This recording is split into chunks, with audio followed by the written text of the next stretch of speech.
அதோட பட்டியலின மக்கள், ஏழை மக்கள், வீடு இல்லாதவர்களுக்கு அரசாங்கமே வீட்டு நிலத்தை வாங்கி அற்புதமான காங்கிரீட் வீடு கட்டப்படும்.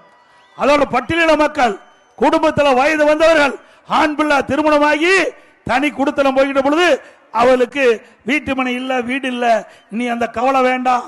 அண்ணா திமுக அரசு அமைந்தவுடன் திருமணமாகி தனி குடித்தனம் போகின்ற பட்டியலினத்தை சேர்ந்த அந்த சகோதரர்களுக்கு நாங்களே இடம் வாங்கி அற்புதமான காங்கிரீட் வீடு மக்களுக்கு கட்டி கொடுக்கப்படும்.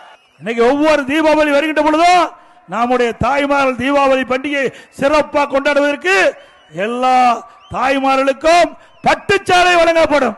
நம்முடைய சகோதரிகள் பணிக்கு செல்கிற வேலைக்கு போறாங்க, குறித்த நேரத்துக்கு போகணும். சில இடத்துல பேருந்து இருக்குது, சில இடத்துல பேருந்து வசதி கிடையாது, குறித்த நேரத்தில் போறது அளவுக்கு பேருந்து கிடையாது.